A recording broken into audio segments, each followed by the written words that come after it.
একটা যুদ্ধ এমনি এমনি লাগানো হয় না, এটা পরিকল্পিত। কারণ বিশ্বে এভাবে যদি ম্যাসাকার না করা হয় তাহলে নতুন শক্তি আত্মপ্রকাশ করে না। যারা বিশ্বের ইতিহাসগুলো একটু পড়ে দেখেছেন, ওয়ার্ল্ড হিস্ট্রি, তারা বুঝতে পারবেন যে বিশ্বে যখনই কোনো পরাশক্তি আত্মপ্রকাশ করেছে তখন একটা বড় যুদ্ধের প্রয়োজন হয়েছিল। যেমন প্রথম বিশ্বযুদ্ধ, ওই সময় সারা বিশ্বে দাপটের সাথে কয়েকটা কান্ট্রি রুল করতো, তার নাম জার্মানি, একটা হচ্ছে ব্রিটেন এবং রাশিয়া চেষ্টা করেছে। তাদের পরে যখন অটোম্যানদেরকে পরাজিত করা হয়েছে তখন নতুন শক্তি হিসেবে আত্মপ্রকাশ করেছে ইউনাইটেড স্টেট। তার আগ পর্যন্ত কিন্তু মানুষ তাকে খুব একটা চিনত না। বিশ্বের পরিবর্তনের জন্য একটা বড় যুদ্ধের প্রয়োজন হয়। তো সিরিয়ার অবস্থা যখন খারাপ ছিল, আমরা মনে করছিলাম যে হয়তোবা নতুন কোন রুলিং স্টেট পৃথিবীতে আসবে, তো তখন হয়নি, আলহামদুলিল্লাহ। এখন এই ইস্যুটাকে কেন্দ্র করে মনে হচ্ছে বিশ্বে আরো একটা নতুন চালিকা শক্তি স্টেট আসতে পারে। সেটা কে, আমরা একটু অনুমান করবো আজকে। সারা বিশ্বের দিকে তাকিয়ে দেখুন, এক সময় যে বিশ্বটাকে আমরা শাসন করেছিলাম, আমরা বলতে মুসলিমরা, একদিন দুই দিন নয়, প্রায় 1200 বছর, কত বছর, সেই বিশ্বে আজকে আমরা সর্বত্র নির্যাতিত, নিপীড়িত। সারা বিশ্বে রক্ত ঝরছে মূলত মুসলিমদের। আল্লাহ না করুক সারা বিশ্বের মধ্যে একটা পারমাণবিক যুদ্ধ হতে পারে, আমরা দোয়া করি এমনটা যেন না হয়। কিন্তু পরিস্থিতি যা দেখা যাচ্ছে, এতে মনে হচ্ছে এত সহজে, এত অল্প সময়ে বিশ্বের এই ফাসাদ বন্ধ হবে না। এটাকে দিন দিন উস্কে দেওয়ার চেষ্টা করা হচ্ছে এবং এই যুদ্ধটাকে দীর্ঘায়িত করার চেষ্টা করা হচ্ছে। কারা করছে? ওই পশ্চিমারাই করছে। যে পশ্চিমারা মুসলিমদের কাছ থেকে 1914 থেকে 18 সালের মধ্যে পুরো বিশ্বের রাজনৈতিক ক্ষমতা কেড়ে নিয়েছে, ওই পশ্চিমারাই করছে। যারা বিশ্বের প্রত্যেকটা মুসলিম কান্ট্রিকে টুকটা টুকটা করে বিভক্ত করে দিয়েছে, ওরাই করছে। যারা বিশ্বের মুসলিম কান্ট্রিগুলোকে বিভিন্ন তন্ত্র মন্ত্রের বেড়া জলে ফেলেছে, পলিটিক্যাল সেক্টরগুলোকে করাপ্টেড করে ফেলেছে, ইকোনমিক সেকশনগুলোতে সুদ ছড়িয়ে দিয়েছে, যারা এখন সংস্কৃতির মধ্যে আমাদেরকে পশ্চিমা কালচার শেখাচ্ছে এবং অভ্যস্ত করছে, এমনভাবে অভ্যস্ত করেছে যে আমাদের বাথরুমের কমোডগুলো পর্যন্ত সব ইংলিশ। আর যারা এখন মুসলিমদের শিক্ষা ব্যবস্থার মধ্যেও মাথা ঢোকানোর চেষ্টা করছে, তো এরাই তারা যারা এই যুদ্ধটাকে লম্বা করার জন্য ফিকির করছে। এটা বিশ্বের একটা বড় ইস্যু। এই ইস্যুটায় মুসলিমরা যে খুব আরামে আছে এমন নয়, বরং এই একটা ইস্যুতেই সারা বিশ্বে এক্সপোর্ট ইম্পোর্ট কলাপস করছে, বৈদেশিক বাণিজ্য ঝুঁকির মুখে পড়ছে। কোন কোন ক্ষেত্রে ডলারের বিপরীতে বিভিন্ন মুদ্রার মান কমে যাচ্ছে, কোন কোন ক্ষেত্রে গ্যাস এবং তেলের দাম বেড়ে যাচ্ছে, নিত্য প্রয়োজনীয় জিনিসপত্রের দাম বেড়ে যাচ্ছে, কারণ যুদ্ধের কারণে এক্সপোর্ট ইম্পোর্ট কলাপস করছে। এবং যখন এক্সপোর্ট ইম্পোর্টটা কলাপস করে তখন কি হয়? তখন মুদ্রাস্ফীতি হয়। মুদ্রাস্ফীতি মানে টাকা ফুলে যাওয়া নয়, মুদ্রাস্ফীতি মানে হচ্ছে ডলারের বিপরীতে টাকার মান কমে যাওয়া। মনে করেন, কথার কথা বলছি, যদি এমন হয় যে $1 সমান সমান 100 টাকা, আর বৈশ্বিক সংকটের কারণে যদি ডলারের দাম বেড়ে যায়, টাকার মান কমে যায়, তখন দেখা যাবে $1 সমান সমান 125 টাকা। এমন হতে পারে। এই যে 25% বা 20% যে দামটা বেড়ে গেল, তার মানে আপনি আপনার বেতনের 20% শ্রমটা হারিয়ে ফেললেন। আপনার বেতন যদি হয় 100 টাকা, এখন আপনার বেতন হচ্ছে 80 টাকা, অথচ 80 টাকা অর্জনের জন্য আপনাকে 100 টাকা শ্রম দিতে হবে। তো এগুলো কিন্তু একটা ইস্যু সারা বিশ্বে ব্যাপক প্রভাব ফেলে। একটা যুদ্ধ এমনি এমনি লাগানো হয় না, এটা পরিকল্পিত। কারণ বিশ্বে এভাবে যদি ম্যাসাকার না করা হয় তাহলে নতুন শক্তি আত্মপ্রকাশ করে না।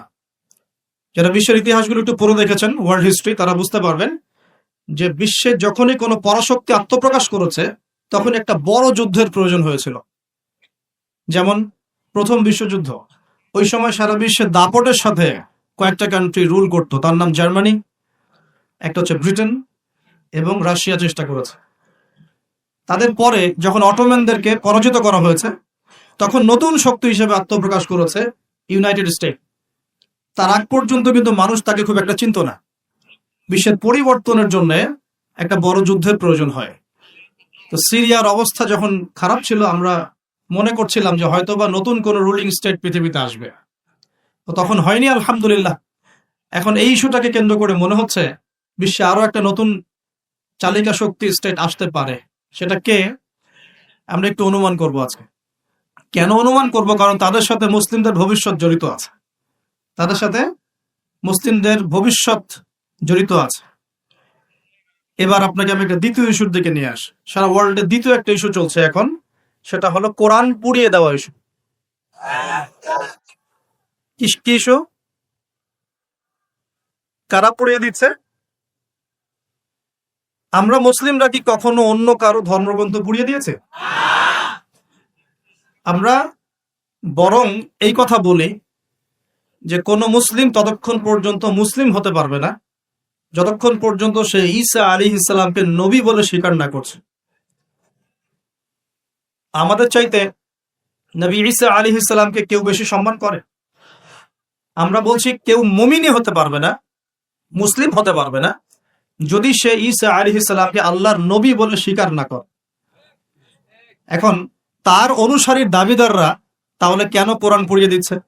উত্তর, কোরআনুল কারীম তাদের বিকৃত ধর্মচর্চা এবং সারা বিশ্বব্যাপী তাদের জুলুম নির্যাতনের বিরুদ্ধে কথা বলছে বলেই তারা কোরআনের বিরুদ্ধে ক্ষোভ ঝাড়ছে। এখন যেমন তাদের মধ্যে জেনাটা হালাল, যে যার সাথে ইচ্ছা জেনা করতে পারে, আর আল্লাহ পাক কোরআনে বলছেন জেনার ধার কাছেও যেও না। তাদের কাছে সুদটা হালাল, সুদটা ওদের কাছে বৈধ এবং সুদ দিয়ে তারা চলে, অন্য রক্ত চুষে খায়। সুদের ফলাফলটা অনেকটা ঢাকা শহরের মতো। কিসের মতো?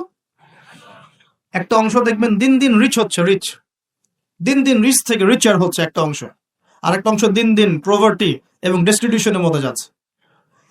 প্রত্যেকটা বড় বড় শহরের এই চিত্র। সুদের মধ্য দিয়ে সারা বিশ্বের একটা অংশের মানুষ দিন দিন ধনী হয়েছে। সবার ক্ষতি হয়নি, কিন্তু ধনীরা আরো ধনী হয়েছে, আর গরিবরা দিন দিন তাদের অর্থ সম্পদের মান হারিয়েছে, তাদের অধিকার হারিয়েছে, তাদের জীবনযাত্রার মান কমে গেছে, প্রভার্টি এবং ডেস্টিটিউশনের মধ্যে চলে গেছে দরিদ্ররা। তারা এক কথায় বলতে পারি দাসত্বের শৃঙ্খলা আবদ্ধ হয়েছে, অর্থনৈতিক দাসত্বের শৃঙ্খলা আবদ্ধ হয়েছে। এটা ব্যক্তি থেকে শুরু করে সমাজ, কোন কোন ক্ষেত্রে রাষ্ট্র পর্যন্ত দাস হয়ে গেছে। আপনারা কি শ্রীলঙ্কার কথা জানেন? দেশটা যে দেউলিয়া হয়ে গিয়েছিল, কেন হয়ে গেছে? মূল কারণটা কি? দুইটা কারণ। মূল কয়টা কারণ? অনেকে তিনটা চারটা কারণ বলেন। অর্থনীতিবিদ যারা আছেন, আমাদের দেশের বড় বড় অর্থনীতিবিদ যারা আছেন, তারা 4টা থেকে 5টা কারণ বলেন। আমি স্টাডি করেছি, কিন্তু আমরা ইসলামিক সেন্সে দেখি দুটো কারণ। কয়টা কারণ? 1 নাম্বার দুর্নীতি। 1 নাম্বার কি? দুর্নীতি। 2 নাম্বার হচ্ছে রিবা বা সুদ। ব্যাস, যথেষ্ট। বাকি যেগুলো অপরিকল্পিত প্রজেক্ট ইত্যাদি ইত্যাদি, এগুলো অত মেজর কারণ নয়, এগুলোকে সামাল দেওয়া যেত। মূল কারণ দুটো, একটা হচ্ছে করাপশন বা দুর্নীতি, একটা হচ্ছে রিবা বা সুদ। আপনারা কি জানেন এই উপমহাদেশের মধ্যে আরো একটা কান্ট্রি ঠিক শ্রীলঙ্কার মতো পরিণতি বরণ করতে যাচ্ছে? নো, বাংলাদেশ না, এক্স্যাক্টলি পাকিস্তান।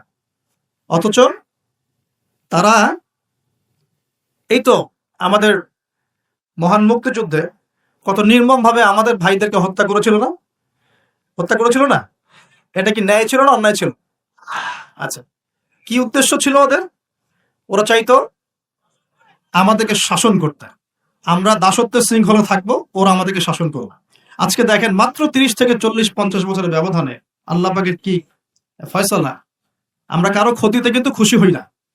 আল্লাহ পাকের ফয়সালা দেখুন, এমন একটা জায়গায় চলে গেছে যে হয়তো তাদের কাছে ওষুধের কাঁচামাল আছে 2 দিনের। কয় দিনের? গতকালকে রিপোর্ট, ওষুধ তৈরির যে কাঁচামাল প্রয়োজন হয়, যেগুলো বাইরে থেকে মানুষ ইম্পোর্ট করে, যেগুলো শিপ থেকে নামানো হয়, এগুলো নামানোর মতো ডলার তাদের কাছে নাই যে ডলার দিয়ে সেগুলো নামাবে। 2 দিনের মেডিসিন আছে ওদের কাছে।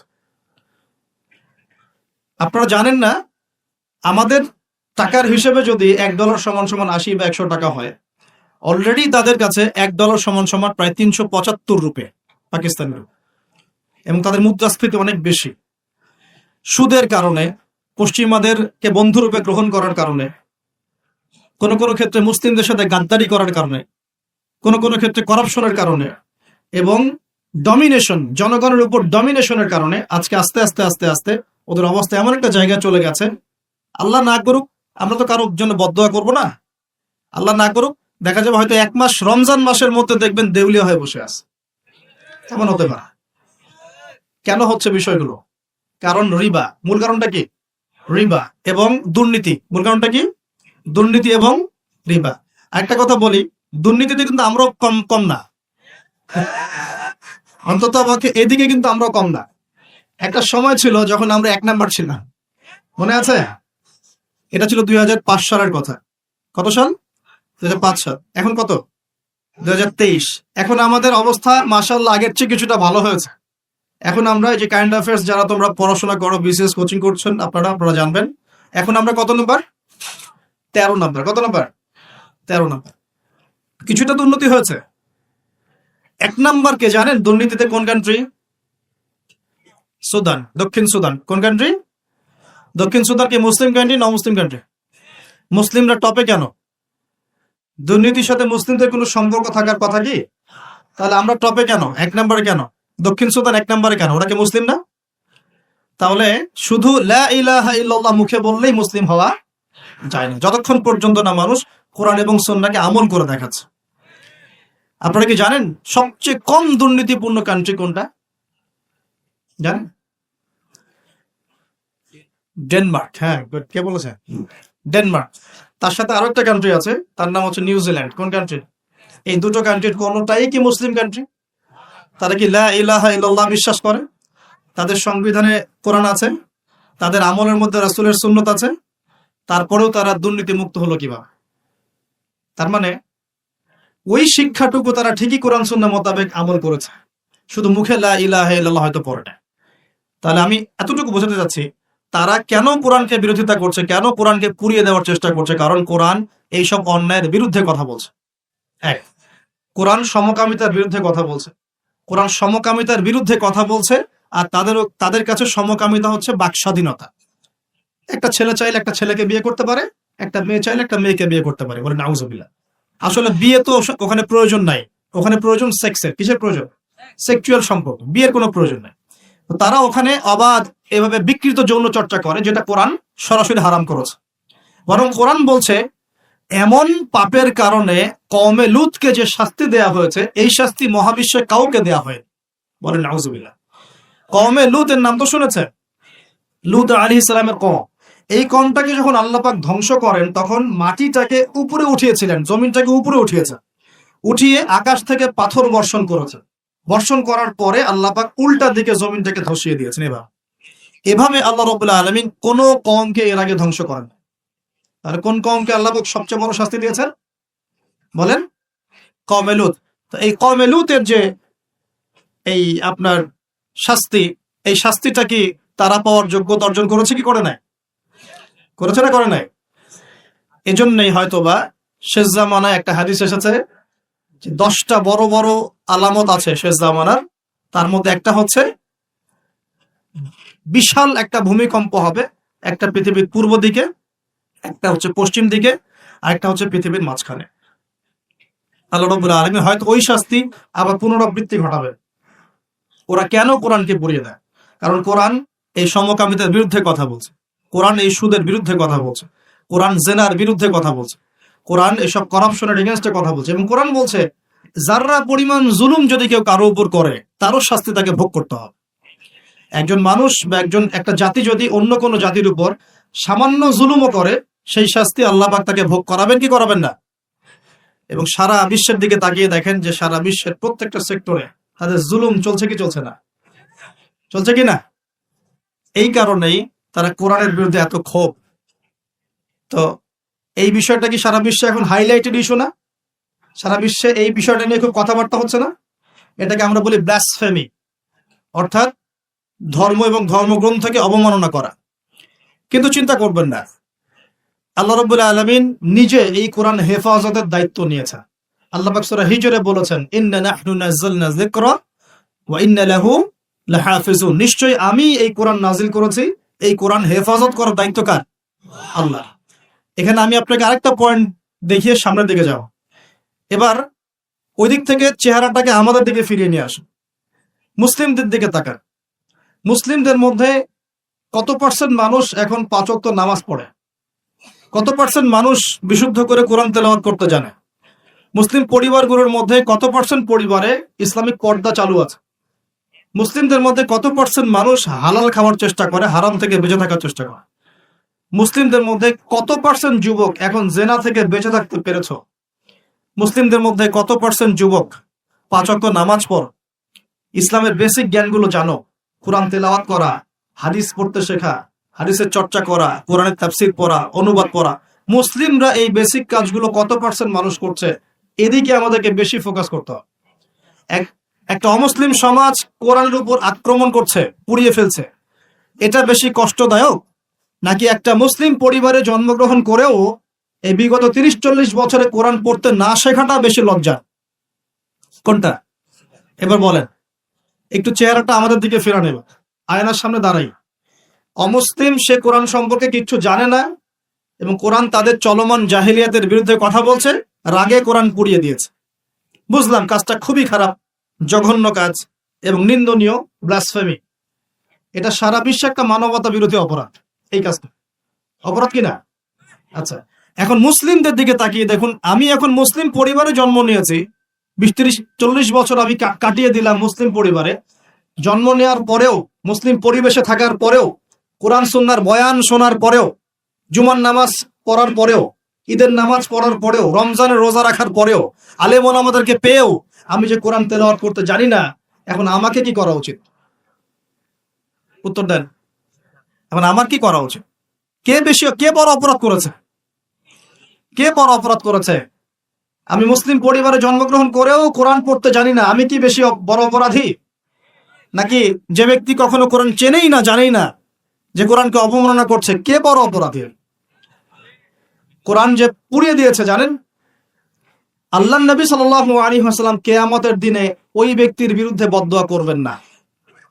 জি না, করবেন না। আল্লাহ রাব্বুল আলামিন সূরা ফুরকানের মধ্যে বলেছেন যে আল্লাহর রাসূল সাল্লাল্লাহু আলাইহি ওয়াসাল্লাম আমার উম্মত, মানে আমাদের উম্মতে মুহাম্মাদের বিরুদ্ধে আল্লাহর কাছে অভিযোগ পেশ করবেন। কার বিরুদ্ধে? এই যে উম্মতে মুহাম্মাদের বিরুদ্ধে আমাদের নবী মুহাম্মদ সাল্লাল্লাহু আলাইহি ওয়াসাল্লাম একটা অভিযোগ পেশ করবেন। আল্লাহ পাক তাকে বলবেন, হে মুহাম্মদ সাল্লাল্লাহু আলাইহি ওয়াসাল্লাম, তোমার উম্মতের কি হয়েছিল, কেন বিভ্রান্ত হলো? নবী সাল্লাল্লাহু আলাইহি ওয়াসাল্লাম তখন বলবেন যে ইন্না কওমি ইত্তাখাযু হাযাল কুরআনা মাহজুরা। পড়ে দেখেন সূরা ফুরকানে আমাদের নবীজি বলবেন, হে আল্লাহ, আমার উম্মত এই কোরআনকে, যা তুমি আমার প্রতি নাজিল করেছো, এই কোরআনকে অবজ্ঞা করে পরিত্যাগ করেছিল, এই কারণে তারা আজকে পথভ্রষ্ট হয়েছে। এবং নবী সাল্লাল্লাহু আলাইহি ওয়াসাল্লাম আল্লাহর কাছে আক্ষেপ করবেন, অভিযোগ পেশ করবেন যে আমার উম্মতকে আমি কোরআন দিয়ে এসেছিলাম, কিন্তু তারা সেই কোরআন চর্চা করে নাই, পড়ে নাই, কোরআনের হক আদায় করে নাই, এই কারণে তারা আজকে পথভ্রষ্ট হয়েছে। তাহলে আমাদের নবীজি আমাদের বিরুদ্ধে আল্লাহর কাছে ক্ষোভ ছাড়বেন না? তো প্রথম যে শিক্ষাটা আজকে নেওয়া উচিত সেটা হলো, বিশ্বে যা যা ঘটছে এই সব বিষয়গুলোর সাথে আমাদের শেষ জামানা সম্পৃক্ত এবং প্রত্যেকটা বিষয়ের গভীরে যাওয়ার জ্ঞান আমাদের অর্জন করা উচিত এবং দৃষ্টিভঙ্গি প্রশস্ত করা উচিত। খিদির আলাইহিস সালামের মতো অন্তর্দৃষ্টি অর্জন করা উচিত। পাশাপাশি কোরআন কেন্দ্রিক জীবনটা গড়া উচিত। আমরা কি নিয়াত করতে পারি যে আগামী রমজান আসার আগেই আমরা সবাই পবিত্র কোরআন তেলাওয়াত করা শিখবো ইনশাআল্লাহ? কোরআন পুড়িয়ে দেওয়ার ইস্যুটা হোক আমাদের কোরআন শিক্ষার প্রেরণা, কোরআন পুড়িয়ে দেওয়ার ইস্যুটা হোক কোরআন শেখার প্রেরণা, যে আমি মুসলিম পরিবারে জন্ম নিয়েছি, আমি কেন কোরআন শিখবো না? আসুন কোরআন শিখি, কোরআন বুঝি এবং কোরআন দিয়ে আমরা জীবন গড়ি। আল্লাহ পাক তৌফিক এনায়েত করুন। এই যুব সমাজের হাতে এই দেশ এবং উম্মার ভবিষ্যৎ নির্ভর করছে। এই যুবকদের হাতেই এই জাতি এবং এই দেশ এবং এই উম্মার ভবিষ্যৎ নির্ভর করছে। অথচ তোমরা কি করছো? অথচ তোমরা বেনামাজি পড়ে আছো, অথচ তোমরা যাকাত দিচ্ছ না, রমজানের রোজা রাখছো না, তোমরা ওযু গোসলের মাসআলা বলতে পারছো না, তোমরা ঈমান আকীদা ঠিক করছো না, নবীর 40 হাদিস মুখস্থ করছো না, কোরআন পড়া শিখছো না। যুবকদের হাতে এই দেশ এবং জাতির ভবিষ্যৎ। সেই যুবকরা পড়ে আছে এখন মাদকের নেশায়। এই যুবকদের একটা বড় অংশ মেয়েদের পিছনে তার জীবন নষ্ট করে দিচ্ছে। এই যুবকদের একটা বড় অংশ এখন পর্নোগ্রাফিতে আসক্ত হয়ে বসে আছে। এটা কিন্তু কেউ অ্যাভয়েড করতে পারবে না। আমরা যারা অনলাইনে ঢুকি, অনলাইনে যারাই ঢুকেছি তাদের চোখে এরকম নগ্নতা পড়েছে। কি দাড়িওয়ালা, কি টুপিওয়ালা, কি আলেমা, কি জালেম, সবার একই অবস্থা। অনলাইনে যে ঢুকেছে তার চোখে নগ্নতা পড়েছেই পড়েছে। আর এটা স্কিপ করার তো বুদ্ধি নাই, চালাতে হচ্ছে আপনাকে। কোনো কোনো সময় হোয়াটসঅ্যাপ চেক করতে হচ্ছে, ফেসবুক অ্যাকাউন্ট প্রয়োজন হচ্ছে, কারণ আপনি খবর রাখতে চাচ্ছেন। ইউটিউবিং করতে হচ্ছে, ইউটিউব দেখতে হচ্ছে। একটা ভালো কিছু দেখবেন, সেখানেও অ্যাড চলে আসছে। অতএব এখানে কি করবো? ফাত্তাকুল্লাহ মাস্তাতা'তুম, সাধ্যমতো আল্লাহকে ভয় করতে হবে, চরিত্র পবিত্র রাখতে হবে। হালাল উপার্জনের সোর্স তৈরি করা মাত্রই বিয়ে করে ফেলতে হবে। বিয়ে ছাড়া চরিত্র হেফাজতের অন্য কোনো পদ্ধতি নেই। এই চিরকুমার সঙ্গটঙ্গ যোগ দিয়ে লাভ নাই। আর যতই হারাম প্রেম করেন না কেন, এই প্রেমগুলো আপনাকে মনে শান্তি দিবে না। এগুলো আপনাকে অস্থির করে রাখবে। কেন? কারণ এটা হারাম, এটা হারাম। আর যখন হালাল ভালোবাসা আপনি পাবেন, হালাল ভালোবাসা যেটা আল্লাহ পাক নাজিল করেন, তখন ইনশাল্লাহ আপনার মনের মতো স্ত্রী না হলেও দেখবেন আপনি তার সাথে সারা জীবন কাটিয়ে দিচ্ছেন। কারণ এই ভালোবাসা আল্লাহর পক্ষ থেকে আসবে। এখানে শুধু এই যে কিছু মানুষ মনে করে বিয়ে মানে যৌনতা, তাই না? এটা একটা কনসেপ্ট তৈরি করে দেওয়া আছে, বিয়ে মানে মনে হয় যৌনতা। আসলে বিয়ে যৌনতার বৈধ একটা পথ মাত্র, এটা হালাল একটা পথ মাত্র। এখানে আরো বড় বিষয়টা হচ্ছে দায়িত্ববোধ। দায়িত্ব, একটা মানুষের দায়িত্ব নেয়া, তার অভিভাবক হওয়া, তার সাথে জীবনের সুখ দুঃখ হাসি কান্নাকে ভাগাভাগি করে নেয়া, তার সাথে জীবনের উদ্দেশ্য ফিক্স করা, কষ্ট করে হলেও সবর করে হলেও সুখে দুঃখে পাশে থাকা। স্বপ্ন মানে পাশে থাকা। স্বপ্ন মানে কি? পাশে থাকা। তার দায়িত্ব নেয়া, রেসপন্সিবিলিটি নেয়া, তাকে খাওয়ানো, তার ভরণ পোষণ দেয়া। কেউ যদি আপনার স্ত্রীর দিকে খারাপ চোখে তাকায়, আপনি তার চোখটা পর্যন্ত তুলে ফেলবেন, এর নাম বিয়ে। এই কাজ করবেন না? এই কাজ করবেন। তো এখানে যৌনতা মানেই মনে হয় যৌনতা, বিষয়টা এমন নয়। এখানে অনেক বিষয় জড়িত আছে। এই কারণে এটা পবিত্র সম্পর্ক, এটা মিসাকুন গালিজ, এটা কঠিন অঙ্গীকার আল্লাহর পক্ষ থেকে। এই কারণে দেখা যায় অনেক চড়াই উতরাই পার হলেও বৈবাহিক সম্পর্ক ঠিক থাকে না? কিন্তু যত দিন যাচ্ছে কি হচ্ছে? এই ভাঙনগুলো বাড়ছে। কেন বাড়ছে? বিকজ বিয়ের আগে প্রেম, বিয়ের আগে অমুকের সাথে প্রেম, অমুক জেনা, পর্নোগ্রাফিতে আসক্ত, পরকিয়া, ওই সিরিয়ালস, পশ্চিমা সংস্কৃতি, হ্যাঁ, বস্তুবাদিতায়, সব মিলিয়ে বিয়েগুলো ভেঙে ভেঙে যাচ্ছে। এখন পরিবারগুলো নষ্ট হয়ে যাচ্ছে না? যদি একজন স্ত্রী আপনার মনের মতো আল্লাহ পাক দিয়ে দেন এবং আপনার এই স্ত্রীকে নিয়ে থাকার মতো, খাওয়ার মতো বাসস্থান, অন্ন বস্ত্রের সংস্থান আছে, সচ্ছল আপনি মোটামুটি, এবং আপনি তাকে ভালোবাসেন আপনার মনের মতো, আপনি তাকে নিয়ে সারা দুনিয়ার জীবনটা কাটিয়ে দেন। অন্য কোনো দিকে দেখতে যাবেন। কিছু বিষয় কোরআন সুন্নাহ আছে ঠিকই, কিন্তু বাস্তবায়ন খুব কঠিন। ফ্যান্টাসিতে ভুগলে হবে না, ফ্যান্টাসিতে ভুগবেন না, এগুলো কঠিন। আর এখন যে অবস্থা পড়েছে, একজন স্ত্রীকে সন্তুষ্ট করাই তো কঠিন, আর মানুষ 4 জনকে সন্তুষ্ট করতে চাচ্ছে। এত সহজ না সবকিছু। এটা নিয়ে আমি আলাদা লেকচার দিব ইনশাআল্লাহ। আপনাদের কিছু বিষয় জানতে হবে, জানার দরকার আছে। আর ব্যালেন্স করা এত সহজ নয়, ব্যালেন্স করা এত সহজ নয়। সর্বোচ্চ চেষ্টা করার পরেও দেখবেন, সর্বোচ্চ চেষ্টা করার পরেও দেখা যাবে দিন শেষে আপনি অপরাধী হয়ে বসে আছেন। আর আমি একটা লেকচারে বলেছি না, পুরুষ মানুষ বোকা। পুরুষ মানুষ কেন বোকা? কারণ সে সবাইকে খুশি করতে চায়। সে চায় মা সুখে থাক, বোন সুখে থাক, স্ত্রী সুখে থাক, যদি আরও স্ত্রী থাকে ও সুখে থাক, সন্তানরা সুখে থাক, সবাই ভালো থাক। এবং তাদের ভালোর জন্য তারা কত কষ্ট করে, দিন রাত ডিউটি করে, অফিসে যায় আসে, জ্যাম ফেস করে, মানসিক প্রেশার নেয়, শারীরিক প্রেশার নেয়, নেয় না? অথচ এই কষ্ট কিন্তু মহিলারা বোঝে না। বোঝে? সবাই বোঝে না। আছে অনেক ভালো স্ত্রী আছে, কিন্তু সবাই কিন্তু বোঝে না।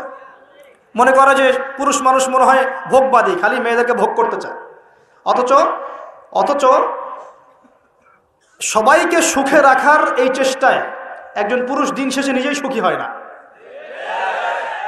বহু পুরুষ শেষ বয়সে গিয়ে একাকিত্বে ভোগে, একা হয়ে যায়। এই জন্য বলছি, ফ্যান্টাসি বাদ দেন। ফ্যান্টাসি বাদ দিয়ে হালাল রিজিক হয়েছে, একটা নেককার পরহেজগার মেয়ে দেখে বিয়ে করে ফেলেন, ব্যাস তাকে নিয়ে দুনিয়ার ছোট্ট জীবনটা কাটিয়ে দেন। আর জান্নাতে তো হুরপুরে অপেক্ষা করছে ইনশাআল্লাহ।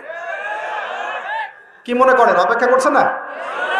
এই লেকচার বাসায় গেলে কি হবে আমার অবস্থা আমি জানি না, কিন্তু বলছি আছে তো। সবচেয়ে শেষে যারা জান্নাতে যাবে, একদম লাস্টে, তাদের প্রত্যেককে আল্লাহ পাক কমপক্ষে 2 জন করে হুর দিবেন।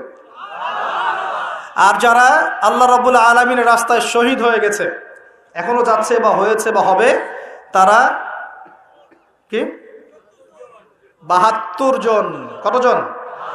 72 জন হুর আল্লাহ রাব্বুল আলামিন দিবেন। বাস ইস্যু তৈরি করে দিলাম, এখন নাস্তিকরা লেগে পড়বে এতগুলো মেয়ে কেন, কি ইত্যাদি ইত্যাদি। এসব বিষয়ের দিকে আমাদের দেখার দরকার নেই। আল্লাহ পাক আমাকে আপনাকে দিলে ওর কি কোনো সমস্যা?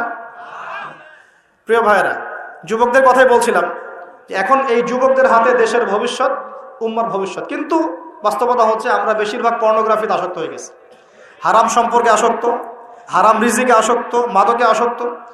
এখান থেকে বেরিয়ে আসতে হবে। বেরিয়ে আসার পদ্ধতি কি? এই যে আমার হাতে যে কিতাব দেখছেন, আল কোরআন, এই কোরআন আপনার সমস্ত হতাশা দূর করে দিবে ইনশাআল্লাহ। এই কোরআন আপনার সমস্ত কষ্ট দূর করে দিবে ইনশাআল্লাহ। মানুষ বেকারত্বের সমস্যায় ভোগে, পারিবারিক চাপে পড়ে, হ্যাঁ, বন্ধু বান্ধবদের পাল্লায় পড়ে, বা গার্লফ্রেন্ড চলে গেছে ছেড়ে, এইসব কারণে মাদকের কাছে যায় শান্তি পাওয়ার জন্য। কোরআনের কাছে আসো, শান্তি পাবে ইনশাআল্লাহ। 5 ওয়াক্ত নামাজে আসো, শান্তি পাবে ইনশাআল্লাহ। আমরা যুবক ভাইদেরকে রিকোয়েস্ট করব, এই যে সামনে রমজান, এই রমজানে আল্লাহর ওয়াস্তে কোরআনটা পড়া শিখে ফেলেন। এবং যারা পড়তে জানেন, কোরআন এবার এই মাসে খতম হবে ইনশাআল্লাহ। প্রত্যেক দিন কমপক্ষে 1 পারা করে, প্রত্যেক দিন 1 পারা পারা যাবে ইনশাআল্লাহ। মাত্র 1 ঘন্টা সময় লাগবে 1 পারা পড়তে। 1 পারা পড়তে 1 ঘন্টা লাগবে। আর যারা হাফেজ আছি, ইনশাআল্লাহ আমরা এই রমজান মাসে 30 পারা কোরআনের অর্থ পড়ে শেষ করে দেবো ইনশাআল্লাহ। নিজেও নিয়াত করছি, আপনারা নিয়াত করেন। এই পুরো রমজানে আলিফ লাম মিম থেকে শুরু করে মিনাল জিন্নাতি ওয়ান নাস পর্যন্ত একবার হলেও অর্থ সহ পড়ে শেষ করবো ইনশাআল্লাহ। পারা যাবে ইনশাআল্লাহ। আমরা দোয়া করি আল্লাহ পাক আমাদের সবাইকে রমজানে পৌঁছে দিন এবং আমাদেরকে রমজানে বরকত দান করুন। পুরো বিশ্বের প্রেক্ষাপটটা বুঝবেন। বিশ্বে এরকম যুদ্ধ বিগ্রহ চলছে এবং সারা বিশ্বে পশ্চিমাদের দ্বারা নির্যাতন থেকে বের হতে হলে আমাদের শক্তি বৃদ্ধি করতে হবে। কি করতে হবে? শক্তি বৃদ্ধি করতে হবে। কিছু কথা খোলামেলা বলতে হবে এখন, কারণ খোলামেলা কথা বলারই সময় এখন। এখন না বললে অনেক দেরি হয়ে যাবে। মুসলিমদেরকে জাতিগতভাবে এখন ঐক্যবদ্ধ হতে হবে। আপোষে এই হিংসা, বিদ্বেষ, মারামারি, কাটাকাটি বন্ধ কর। আমরা সবাই মুসলিম, সবাই একটা জাতি। আমাদের মধ্যে ইখতিলাফ থাকতে পারে, কিন্তু আমরা মত পার্থক্য থাকলেও মতবিরোধে যাব না ইনশাআল্লাহ। আমরা যদি কোনো মুসলিম ভাই আমাকে গালিও দেয়, যদি কোনো মুসলিম ভাই আমাকে গালিও দেয়, আমাদের সাথে শত্রুতাও করে, তারপরেও আল্লাহর দুশমনদের সাথে মোকাবেলা করার জন্য আমরা একসাথে লড়বো ইনশাআল্লাহ। মুসলিমদের মধ্যে ঐক্য আনতে হবে। ঐক্য আনতে না পারি, বিভক্তি বাড়াবো না। ঐক্য আনতে পারছি না, বিভক্তি কমসে কম বাড়াবো না। এটা খেয়াল রাখতে হবে। এরপরে আমাদের মুসলিমদের প্রথম দরকার জ্ঞানের বিপ্লব। কিসের বিপ্লব? কোরআনের জ্ঞান, হাদিসের জ্ঞান, এই যে ইসলামের জ্ঞান, দ্বীনের জ্ঞান এবং দুনিয়াবি জ্ঞান, এই সমস্ত রকম জ্ঞানকে একত্রিত করে এমন শিক্ষা গ্রহণ করতে হবে যে ইনশাআল্লাহ আগামী দিনে যেন আমরা আগামী 10 থেকে 20 বছর পর এই কোরআন সুন্নাহর জ্ঞানকে দিয়ে বিশ্বকে চ্যালেঞ্জ করতে পারি। এমন প্রজন্ম তৈরি করতে হবে। আল্লাহ পাক তৌফিক দান করুন। এখন আমাদের সবাইকে আদর্শ পরিবার করতে হবে। নিজের পরিবারের মধ্যে কর্তা আমি আমার পরিবারে পর্দা কায়েম করব, কারো কিছু বলার আছে? আমি আমার পরিবারে নামাজ প্রতিষ্ঠা করব, কারো কিছু বলার আছে? আমি আমার পরিবারের মধ্যে দ্বীনের ইলম তালিম চালু করব, কারো কিছু বলার আছে? নিজের পরিবারের কর্তা আমরাই। অতএব পরিবারটা কমসে কম ইসলামিক করে গড়ে তোলেন। আল্লাহ পাক তৌফিক দান করুন। 4 নাম্বার, আমাদের সন্তান যারা আছে তাদের সবাইকে ইসলামিক শিক্ষা দেওয়ার চেষ্টা করতে হবে। যদি ইসলামিক শিক্ষা দিতে এই সমাজ ব্যর্থ হয়, তাহলে নতুন শিক্ষা প্রতিষ্ঠান গড়ে তুলে হলেও শিক্ষা দিতে হবে ইনশাআল্লাহ। আল্লাহ পাক তৌফিক দান করুন। আমাদের প্রত্যেক পরিবারের মা বোনদেরকে খাস পর্দায় রাখতে হবে এবং যুবক ভাইদের জন্য বিয়েটাকে সহজ করতে হবে এবং রিজিকের ব্যবস্থা বৃদ্ধি করতে হবে। আর সবাই একটা কি থটস নিয়ে চলেন, খালি চাকরি আর চাকরি, চাকরি আর চাকরি। রিজিকের একটা বড় অংশ আল্লাহ পাক রেখেছেন ব্যবসার মধ্যে। রিজিকের একটা বিশাল অংশ আল্লাহ রেখেছেন কোথায়? ব্যবসায়। উদ্যোক্তা হন, কৃষিভিত্তিক অর্থনীতি থেকে ফোকাস করেন। কৃষিভিত্তিক অর্থনীতি, আপনি প্রতিভা খাটান, ইনোভেটিভ কিছু করেন, নতুনত্ব নিয়ে আসেন, আল্লাহর জমিনকে কাজে লাগান। একটা আয়াত বলি, সূরা আরাফের মধ্যে আল্লাহ বলেছেন, আল্লাহ পাক বলছেন, যদি এই জনপদের অধিবাসীরা আল্লাহর প্রতি ইমানদার হতো, আল্লাহ পাক আসমান এবং জমিনের বরকতে সব দরজা খুলে দিতেন। এই জমিনে বরকত আছে, জমিন নিয়ে কাজ করেন। কৃষিভিত্তিক কাজ করেন, ব্যবসা করেন, শুধু একটা জিনিস মাথায় ঢুকিয়ে দেওয়া হয়েছে, ডক্টর ইঞ্জিনিয়ার, ডক্টর ইঞ্জিনিয়ার। কেন এগুলো? কেন সবাই সবকিছু হবে না? হালাল রিজিক সার্চ করতে হবে। আল্লাহ সবাইকে তৌফিক এনায়েত করুন বলি আমি। এরপর আমাদের করণীয় হচ্ছে আমাদের প্রত্যেককেই সৎ কাজে আদেশ করতে হবে, অসৎ কাজে নিষেধ করতে হবে। শুধুমাত্র দায়ী আলেম তারাই এই দাওয়াতি কাজ করবেন এমন নয়, সবাইকে দিনের দাওয়াতি কাজের জিম্মেদারি গ্রহণ করতে হবে। দাওয়ার সাথে যারা সম্পৃক্ত আছে তাদের সাথে পরামর্শ করবেন, চলবেন ফিরবেন। তা'মুরুনা বিল মা'রুফ, তোমরা সৎ কাজে আদেশ করবে। ওয়া তানহাউনা আনিল মুনকার, অসৎ কাজে নিষেধ করবে। ওয়া তু'মিনুনা বিল্লাহ, এবং আল্লাহর প্রতি ঈমান রাখবে। তবেই কুনতুম খায়রা উম্মাহ, তোমরা শ্রেষ্ঠ জাতি হতে পারবে। আল্লাহ পাক তৌফিক দান করুন। আরেকটা বিষয় বলি, সেটা হলো আল্লাহ পাক আমাদের সবাইকে কিছু প্রতিভা দিয়েছেন। এই প্রতিভাগুলোকে, যার যার প্রতিভাকেই, লেখার প্রতিভা, বলার প্রতিভা, চিন্তা করার প্রতিভা, সংগঠিত করার প্রতিভা, আপনার অর্থনৈতিক সামর্থ্য, রাজনৈতিক ক্ষমতা, যা আল্লাহ পাক যাকে দিয়েছেন, এই বিষয়গুলোকে ইসলামের কল্যাণে ব্যয় করতে হবে। আল্লাহ পাক তৌফিক দান করুন। এবং আরো করতে হবে, অমুসলিম ভাই বোন যারা আছে আমাদের দেশে এবং সমাজে, তাদের কারো সাথে কোনো রকম দ্বন্দ্ব সংঘাতে যাবেন, বরং তাদেরকে ইসলামের সৌন্দর্য তুলে ধরবেন তাদের সামনে, এবং তাদেরকে ইসলামের দাওয়াত দিবেন।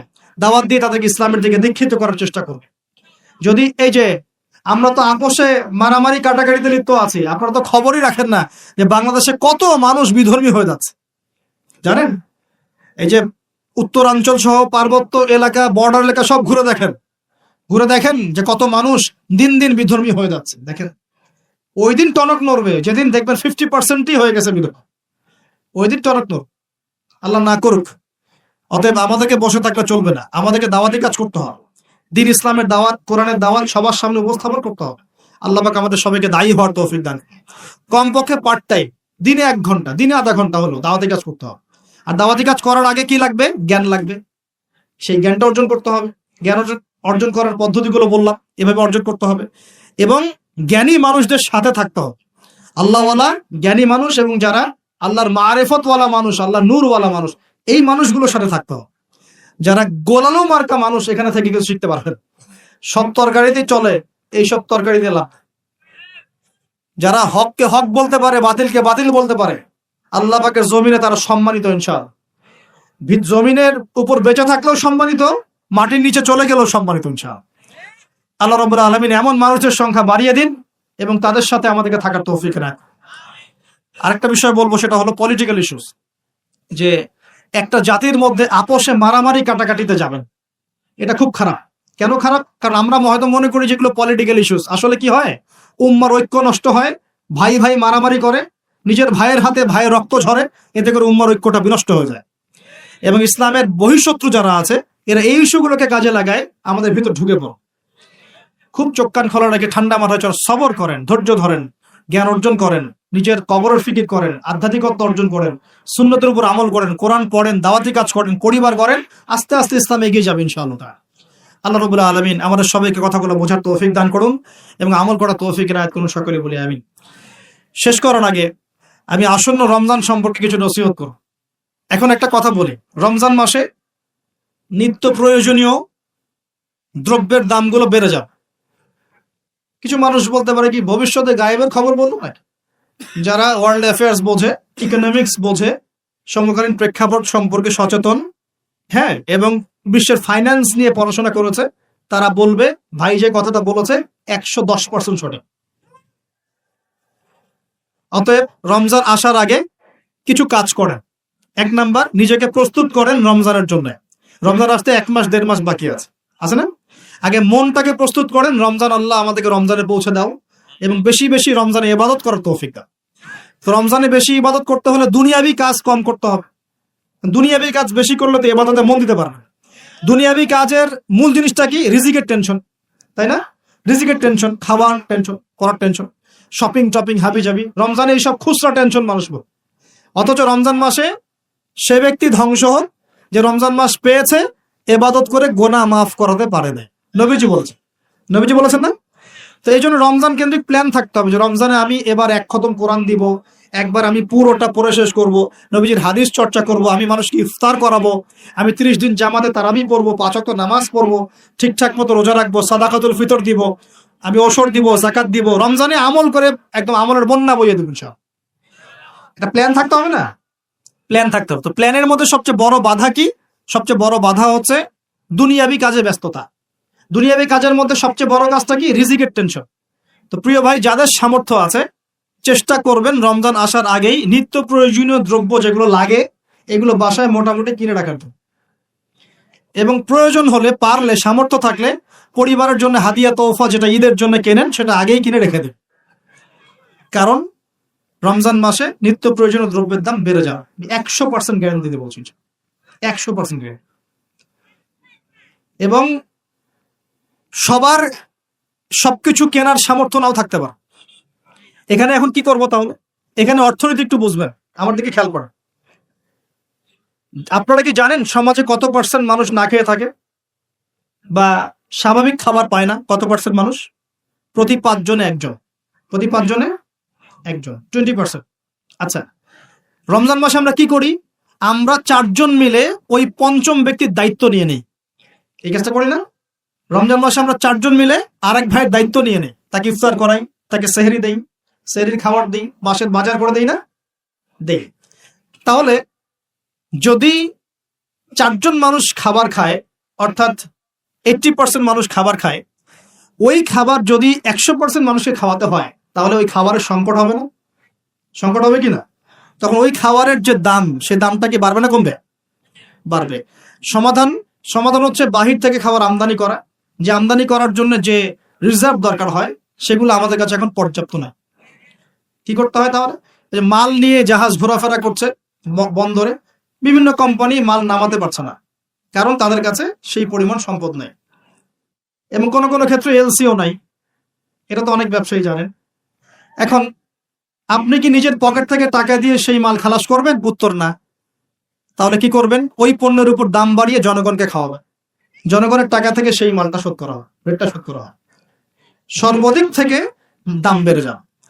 আর যদি আমরা এই সংকটটা কাটানোর জন্য বাইরের কোনো কান্ট্রি থেকে লোন নেই তাহলে কি হবে? যেমন ফর এক্সাম্পল IMF বা এই টাইপের কিছু, তখন ওরা চড়া সুদ দিবে। কি দিবে? চড়া সুদ। সুদ ছাড়া কি ঋণ দিবে? সুদ ছাড়া ঋণ দিবে না। ওই সুদটা শোধ করতে হবে না? ওই সুদটা শোধ করতে গেলেও এখান থেকেই টাকা পয়সা যায়। তো সব মিলিয়ে এই অবস্থায় রমজান মাসে প্রকট হয়। সো যাদের সামর্থ্য আছে তারা নিজেদের জন্য এবং অন্যের জন্য কিছু খাবার কিনে দেওয়ার চেষ্টা করে। পারা যাবে ইনশাল্লাহ। এবং রমজান মাসে আমরা নিজেরা শুধু খাবো না, আমাদের প্রতিবেশী খাচ্ছে কিনা দেখবো। রমজান মাসে আমরা কোনো প্রকার খাবারের অপচয় করব না। যদি আমার 5টা খেজুর দিয়ে হয়ে যায়, আমি 10টা খেজুর কিনতে যাবো না, বরং ওই 5টা খেজুর আমি পাশের বাড়িতে পাঠিয়ে দেবো, আমার দুস্থ ভাইয়ের কাছে পাঠাবো, আমার গরিব ভাইয়ের কাছে পাঠাবো ইনশাল্লাহ। আমরা রমজান মাসে নিজের অল্পে তুষ্ট থেকে অন্য ভাইদেরকে খাওয়ানোর চেষ্টা করব। পারা যাবে ইনশাল্লাহ। সমাধান, রমজান মাসে দ্বিতীয় সমাধান, আমাদের জাকাত আছে, অনেক জাকাত। এই জাকাতের টাকাগুলো যদি আমরা একত্রিত করতে পারি তাহলে একটা বড় অংশের মানুষের সমস্ত অর্থনৈতিক সমস্যার সমাধান হয়ে যাবে। রমজান মাসে যারা জাকাত ফরজ হয়েছে রমজানের জাকাত দিয়ে দিবেন ইনশাআল্লাহ। করা যাবে ইনশাআল্লাহ। আরো বেশি বেশি সদকা করবেন, সদকা করে আত্মত্যাগী হন, মানবতার কল্যাণে কাজ করেন, নিজে অল্প তুষ্ট থাকেন, অপচয় কমিয়ে দেন এবং আল্লাহর ওয়াস্তে সমস্ত দুর্নীতির দরজা বন্ধ করে দেন। এই রমজানেও যদি ঘুষ খান, সুদ খান আর দুর্নীতি করতে থাকেন, মানুষের সম্পদ লুটপাট করেন, তার রমজানের শিক্ষা তো থাকলোই না, বরং জনগণকে রমজানে কষ্ট দেওয়ার কারণে জনগণ কি করবে? দেখা যাবে ওই দুর্নীতিবাজের বিরুদ্ধে ইফতার করতে সময় দোয়া করবে, বদদোয়া করবে, আল্লাহর কাছে বদদোয়া করা শুরু করবে। আর ওই বদদোয়া যদি আল্লাহর কাছে চলে যায় একদম সব ধ্বংস হয়ে যায়। তো রমজান কেন্দ্রিক এই প্ল্যানটা আগে করবেন, তারপরে আধ্যাত্মিক প্ল্যান। আপনি রমজানে প্ল্যান করবেন যে আপনি কি পড়বেন, কিভাবে আমল করবেন, কোথায় তারাবি পড়বেন, পরিবেশ গড়ে তুলবেন। রমজান মাসে কোরআন শিক্ষার কোর্সগুলো চালু করবেন। রমজান মাসে তালিম থাকবে, ইফতারের প্রজেক্ট থাকবে, দুস্থ ভাইদের বাসায় ইফতার পৌঁছে দেওয়ার প্রজেক্ট গ্রহণ করতে হবে।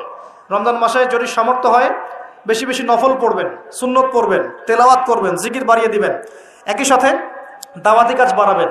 যারা সামর্থ্য আছে ওমরা করবেন। রমজান মাসটাকে এইভাবে ইবাদতের মৌসুম হিসেবে সাজিয়ে নেন। আল্লাহ পাক সবাইকে রমজানে পৌঁছে দেন এবং রমজান মাসে বেশি বেশি ইবাদত করার তৌফিক দান করেন। এই পুরো বিশ্ব সম্পর্কে সতর্ক থাকার তৌফিক দান করেন, সচেতন থাকার তৌফিক দান করেন, কোরআনওয়ালা বানিয়ে দেন এবং যুব সমাজ সহ যুবতী আমাদের ভাই বোনরা প্রত্যেক মহলের মুসলিমাত মুমিন মুমিনাত সকলকে আল্লাহ রাব্বুল আলামিন দ্বীন ইসলামের জন্য কবুল করেন বলি আমি। আগামী দিনগুলোতে যেন আমরা দ্বীনের জন্য কিছু করতে পারি, এই দেশ এবং জাতির জন্য কিছু করতে পারি, আল্লাহ পাক সবাইকে সে যোগ্যতা এবং তৌফিক দান করুন। আল্লাহ রাব্বুল আলামিন ভিতর এবং বাহিরের সমস্ত শত্রু থেকে আল্লাহ আমাদেরকে হেফাজত করুন। আল্লাহ সুবহানাহু ওয়া তাআলা আমাদেরকে ইসলামের প্রকাশ্য সমস্ত ফিতনা থেকে, চলমান সমস্ত ফিতনা থেকে আল্লাহ পাক বাঁচিয়ে রাখুন বলি আমি।